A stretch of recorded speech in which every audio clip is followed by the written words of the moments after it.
Puno ng mga selfie ang Facebook accounts ng mag-asawang Kim at Patrick. Halos araw-araw ay nagpo-post sila ng kanilang pictures. Pero laking gulat na lamang nila nang nadiskubring may ibang account na gumagamit sa mga larawan at nagpapanggap na sila. Ang poster ni Patrick, ginamit ang kanyang mga topless pics para mag-alok ng panandali ang aliw. Nakaapekto ito sa kanyang trabaho bilang ahente ng condo units dahil imbes na condo ang ini-inquire sa kanya, ibang serbisyo na ang hinahanap ng ilan. Ang poster na bumiktima kay Kim, ginagamit ang account para mag-message ng iba't ibang lalaki. Ang mas nakababahala pa, ang isa sa mga naka-message ng poster ay pumunta pa sa mismong bahay ni Kim para makipag-eyeball. Pagkapunta niya sa bahay namin, tinanong niya ako. Sabi ko, hindi ako yan. Sabi ko, baka iba yung ka-text mo. Pero sabi niya, hindi ikaw to, ganyan. Pinagpilitan niya.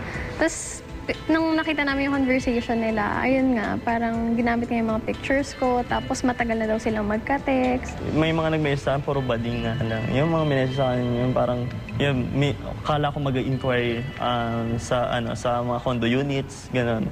Yun pala, ang intention is parang, yun nga, parang pinapresyon ako, gano'n. May tuturing na identity theft ang nangyari kina Patrick at Kim. At ang problemang ito ang nais masawata ng Anti-Cybercrime Group ng Criminal Investigation and Detection Group o CIDG. So talagang hindi natin maiwasan sa ngayon ng mga dumadami o pagtaas ng mga nagiging biktima nitong mga ganitong klaseng krimen.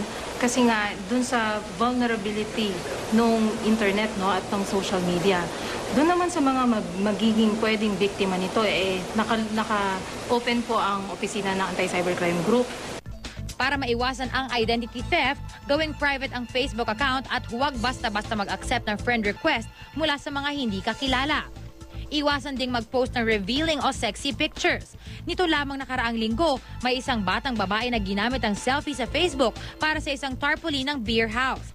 Pag naging biktima ng identity theft o anumang krimen na may kinalaman sa social media, maaaring makipag-ugnayan sa Anti-Cybercrime Group ng CIDG. Pagkakakulong ng 6 hanggang 12 taon at multa na aabot ng 200,000 pesos ang haharapin ng sino mang mapapatunayang gumawa ng identity theft. Isay Reyes, GMA News.